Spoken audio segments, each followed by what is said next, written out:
Hai saudaraku, welcome back to my channel Rizat Bizet.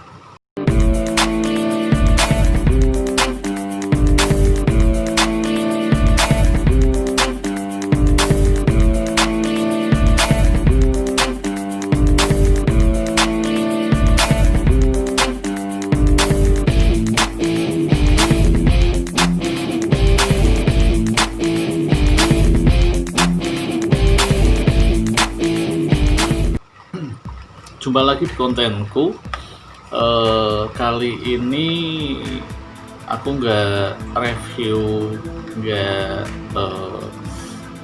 perubahan style bonsai atau apa, karena konten kali ini aku akan sedikit bercerita dulu. Ini adalah story my bonsai.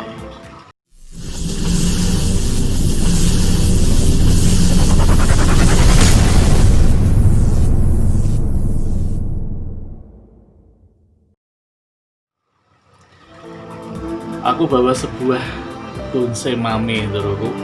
Ini adalah jenis bonsai jambu kerikil, atau sering juga ada yang nyebut ini jambu peking. Intinya ini jambu berdaun mikro. Ini memang jambu kecil, saudaraku. Jadi bagus banget, dan aku recommended banget kalau jenis jambu ini dibuat untuk bonsai. Kenapa aku bawa jambu ini? Karena jambu inilah yang membawa aku ke dunia bonsai. Saat aku pertama kali tinggal di rumah sederhana aku ini, waktu itu aku melihat pekarangan belakang yang aku anggap kosong. Dalam artian kosong karena di situ cuman ada rumput dan beberapa tumbuhan liar lainnya. Aku bersihkan. Saat bersih aku terbesit satu pikiran, kenapa nggak aku tak manfaatkan lahan ini, lahan kecil ini. Dari situ aku berpikir untuk aku membeli pohon-pohon kecil, dan inilah pohon pertama yang aku beli sebelum aku menemukan konsep bonsai. Jadi aku beli bahan jambu di sebuah penjual tanaman di daerah Ngalian sini. Ini dulu harganya 15.000, belum dipot keramik seperti ini. Dari situ aku beli beberapa tanaman, aku tanam di pekarangan belakang, dan aku merasa kurang. Karena apa? Karena memang masih banyak tempat yang kosong. Dari situlah aku terpikir, kenapa aku nggak cari bahan untuk bonsai. Ingat, sebenarnya sejak lama banyak teman-teman, bahkan kakak iparku Mas Fit, beliau juga penggemar bonsai. Waktu itu bahkan dari muda beliau juga bermain bonsai. Setelah itu, ini nggak aku konsep bonsai, ini masih aku biarkan liar. Bahkan dia dulu sampai berbuah, cuman aku nggak punya fotonya yang lalu-lalu. Intinya dari situ aku minta tolong sama seorang teman, yaitu Pak Hasan waktu itu, dan aku bilang, Pak, aku ingin cari bahan bonsai terutama serut. Dari situlah aku sama Pak Hasan jalan ke hutan, kita nyari serut sampai hampir 1,5 jam, 2 jam lah aku di hutan itu, dan aku tidak menemukan serut itu. Sampai akhirnya Pak Hasan bilang, kenapa nggak ke teman bonsai aja. Ternyata beliau punya teman bonsai. Di situ aku dikenalkan sama seorang pembonsai, dia pembonsai lama, dia namanya Pak Rakam. Ini Pak Rakam, beliaulah yang mengenalkan bahan bonsai serut untuk pertama kali ke aku. Dari situ aku minta tolong sama Pak Rakam, Pak, aku diantar cari bahan serut. Dari situlah perjalanan aku sama Pak Rakam untuk mencari serut. Aku, Pak Rakam, Pak Hasan. Satu hari itu kita berburu serut di sebuah hutan di daerah Mangkan. Buruan hari pertama buat aku sangat memuaskan dengan perolehan beberapa bahan serut. Waktu itu aku bawa pulang, aku tanam di lahan belakang rumah ini. Dari situ pun aku belum merasa cukup, Doroku. Aku keliling, aku ke teman-teman semuanya, bahkan aku bertanya, karena waktu itu yang aku paham, bonsai itu identik dengan pohon beringin. Aku carilah pohon beringin-beringin yang ada di sekitaran rumah teman-teman, bahkan di rumah Basan, rumah teman-teman, rumah saudara. Begitu ada pohon beringin, aku ambil, aku tanam di rumah. Aku set seperti yang aku suka, dan aku taruh di belakang rumah. Aku tanam di situ dengan beberapa bahan serut yang sudah ada, seperti ini. Ini penampakan awal lahan belakang rumah. Di situ sudah tertanam serut taman, serut-serut lain, dan bahan-bahan beringin yang sempat aku ambil di rumah teman-teman yang lain. Dari situ ketertarikanku ke bonsai semakin bertambah, dan aku sangat antusias untuk menjadi seorang pembonsai. Beruntungnya aku punya seorang teman juga. Beliau orang pertama yang mengenalkan aku ke konsep-konsep bonsai dan mengenalkan ke seorang pembonsai daerah Metese Boja. Dia adalah Pak Lan. Beliau adalah guru besar aku, Doroku.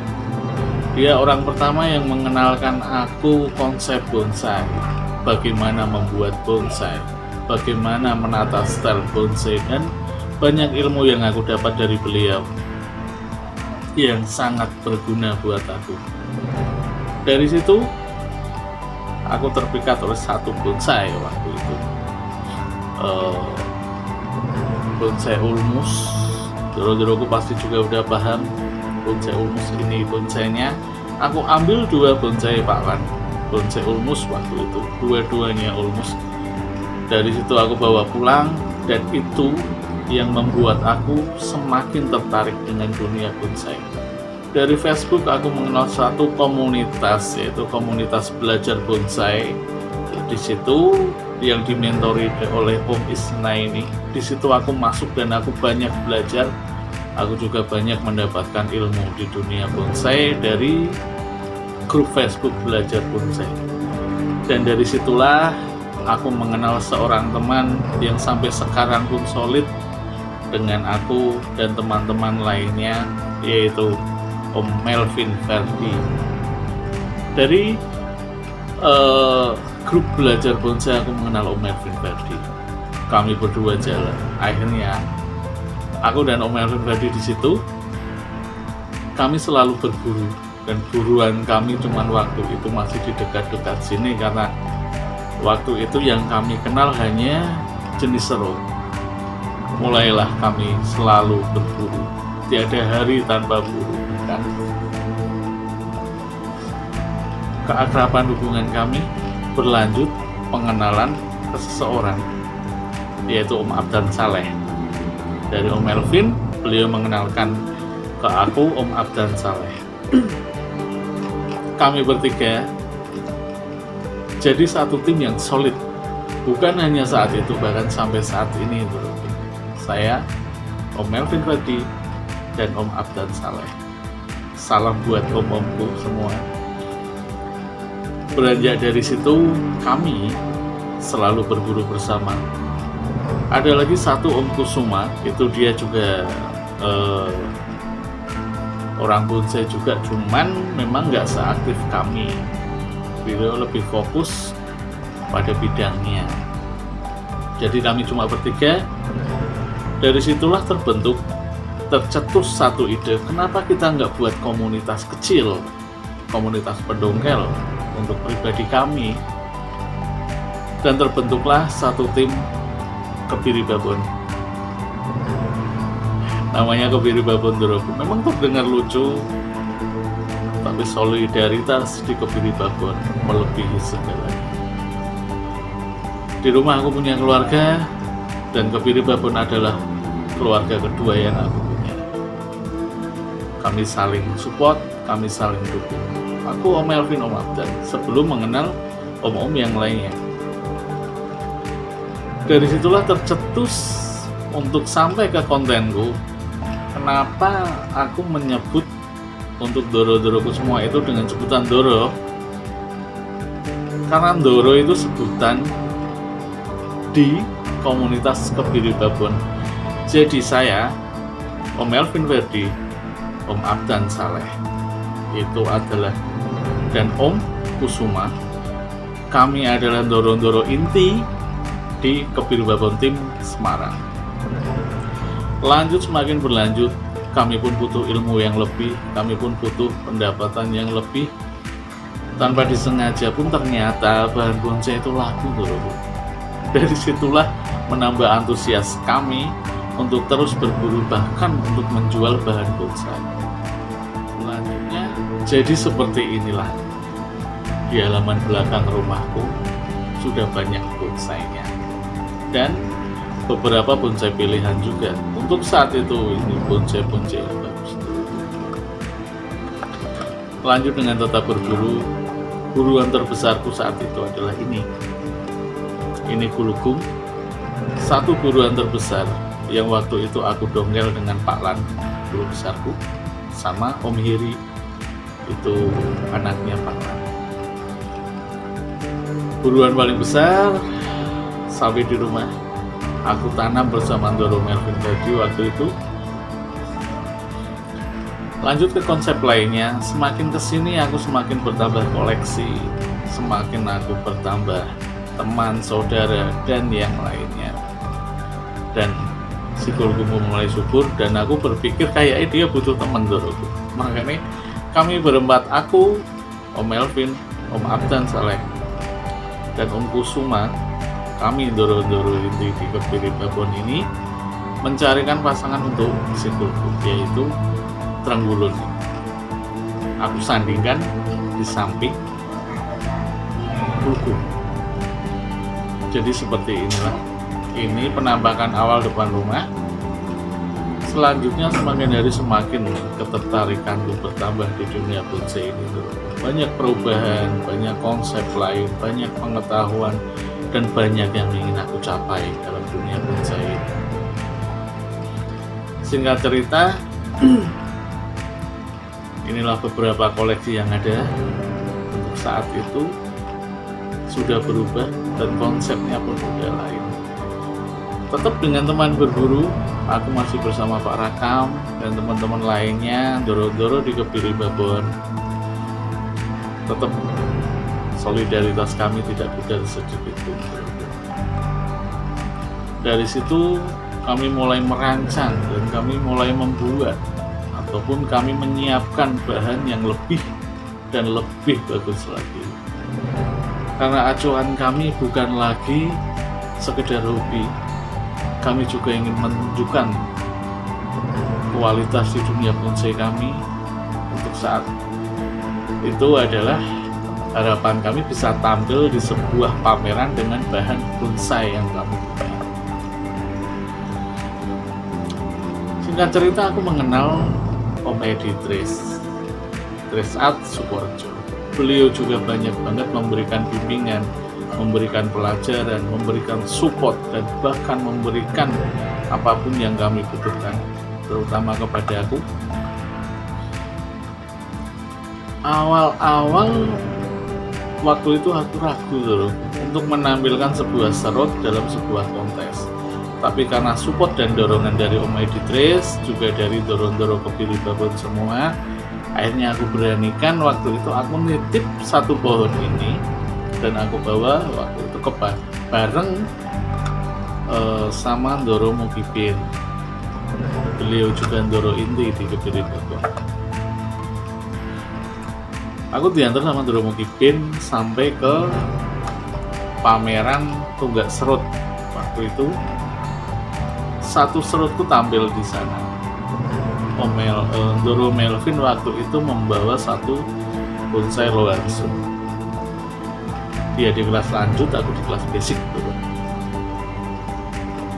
Berjalannya waktu sampai ke pengumuman penangkapan bendera. Saat itu pertama kali bonsaiku mendapatkan suatu predikat atau penghargaan, walaupun di kelas basic dan di bendera hijau dengan kategori baik. Wow, sangat menyenangkan Doroku, dan itu rasanya sangat istimewa Doroku. Intinya seperti itu. Jadi lanjut dari situ semakin ingin ya Doroku, semakin ingin setiap kali ada kontes, ada pameran bonsai, aku pun pribadi semakin bersemangat untuk bisa mengikuti kontes bonsai yang ada itu. Berawal dari kontes di Tunggak Serut itu Doroku. Lanjut aku sebenarnya sudah mengenal lama, dan aku pun memperkenalkan bonsai kepada beliau, dan kami memutuskan untuk membuat satu galeri kecil, yaitu Deron di daerah Setumbu. Kami buatlah RC bonsai itu di rumahnya Deron di Setumbu. Dari situ aku juga lebih banyak bisa mengetahui jenis juga konsep bonsai juga, dan apapun lah. Dari situ akhirnya ada satu lagi pameran, satu bahan bonsai busuk dulu aku ikutkan di kontes itu, dan alhamdulillah di kelas basic juga dia mendapatkan bendera hijau. Semakin tertantang aku untuk semakin mengikuti, sampai hari H beberapa bonsai yang kami bawa dari tim dan dari RC Bonsai mendapatkan predikat baik. Itu semakin menggugah dan semakin menantang. Anggap seperti itu Doroku. Lanjut, aku mengenalkan bonsai kepada seorang teman. Dia teman sekolahku dulu juga, Om Ilham, dan dia menyukai. Selanjutnya lanjut ke pameran di Karangawen. Waktu itu dari komunitas Facebook Karangawen, mereka mengadakan satu kontes atau festival pameran bonsai, dan aku mengikuti. Waktu itu aku membawa sancang, Om Ham membawa Sianci, Om Melvin membawa Lo, dan ada titipan satu dari Pak Han itu Serut. Alhamdulillah, sancang yang aku bawa, sancang itu aku dapat dari Om Editris. Di sana mendapat predikat Best 10. Wow, itu tambah istimewa dulu. Itu wow, penghargaan yang di luar yang aku harapkan banget. Itu lebih dulu. Aku berharapnya kemungkinan ini cuma di bendera merah, tapi ternyata bisa di Best 10 walaupun di kelas lokal. Itulah yang semakin menggugah. Dari situ sampai pulang, ginilah panen, istilah apa ya, panen predikat atau panen bendera. Kalau dibilang panen bendera, mayoritas yang aku bawa dapat semua, bahkan dari sancang-sancang yang kecil juga, itu semua dapat di predikat baik untuk kelas basic. Itu yang semakin menantang. Lanjut dari situ ada lagi satu pameran di Temanggung, itu yang mengadakan dari komunitas Gorilla. Aku pun ikut di sana. Aku membawa sancang lain, bukan sancang yang aku bawa di Karangawen, dan busuk batu. Sancang ini aku dapatkan dari teman, dan busuk batu itu aku bawa. Sancang aku masukkan ke kelas lanjut. Untuk busuk batu di kelas basic, dan aku membawa satu serut lagi yang pernah aku ikutkan di Tunggak Serut, komunitas Tunggak Serut yang dapat bendera hijau. Sekarang di sini aku ikutkan kembali. Lanjut ke acara penangkapan bendera dan pembukaan, aku kesana dan aku lihat, wow, sangat-sangat menakjubkan dengan konsep pameran yang begitu istimewa. Di sana aku bilang nggak main-main, ini pameran hebat. Bahkan dari beberapa teman pun mengakui bahwa ini pameran lokal rasa panas. Karena apa? Karena saingan atau yang hadir dengan bahan bonsainya itu istimewa, banyak banget. Di situ aku lihat bahan-bahanku dan aku dari Sancang aku mendapatkan predikat baik bendera hijau untuk kelas lanjut. Usu Batu aku dapat predikat baik juga di kelas basic untuk saat itu. Untuk si serut ini sudah bukan milikku karena udah waktu itu dibeli sama seorang teman Om Rai.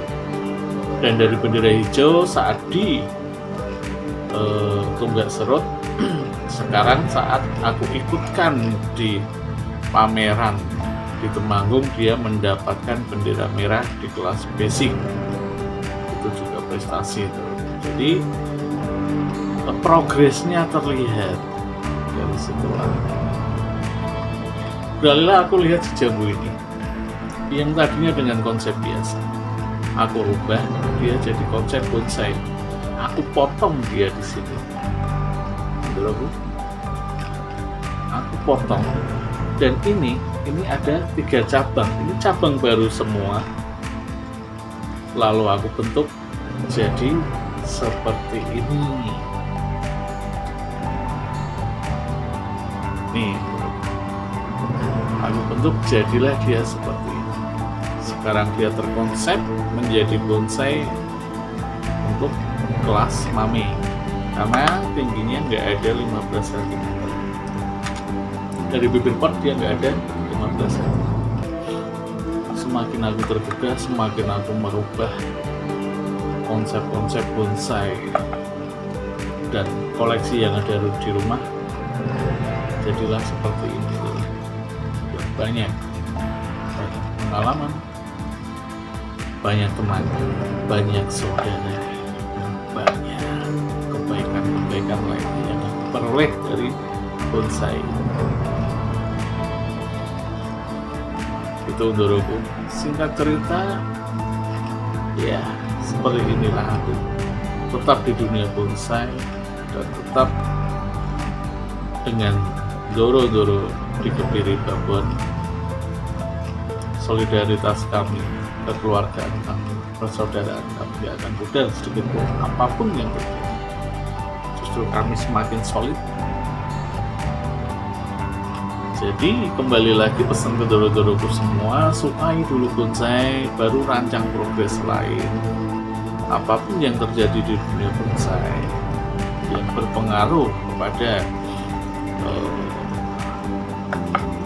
dunia Doroku semua, itulah proses. Seperti di bonsai membutuhkan proses yang panjang, nggak seinstan yang Doro-doroku nggak seinstan itu. Jadi kembali lagi, saat Doro-doroku memutuskan untuk menyukai bonsai, Doro-doroku mantapkan. Jangan berpikir bonsai itu mudah dijual. Enggak semudah itu. Semua butuh proses, semua butuh perjalanan. Bahkan sampai di sini pun, aku melalui perjalanan yang panjang bersama teman, saudara, Doro Kepiri Babon semua. Seperti itu Doro. Itulah sedikit ceritaku dari awal sampai saat ini. Aku bertahan di dunia bonsai ini karena Doro-doroku semua. Bahkan aku sampai membuat konten ini pun aku persembahkan untuk Doro-doroku semua. Aku tidak berharap lebih, yang pasti aku hanya ingin menyemangati Doro-doroku semua untuk bisa tetap support, untuk bisa tetap bertahan, untuk tetap bisa di dunia bonsai. Karena bonsai menurut aku adalah aset yang sangat berharga. Nggak harus laku hari ini, laku besok atau kapanpun, dan itu akan lebih baik. Seperti itu Ndoroku, singkat cerita dari apa yang udah aku jalani selama ini. Aku udah cerita panjang lebar.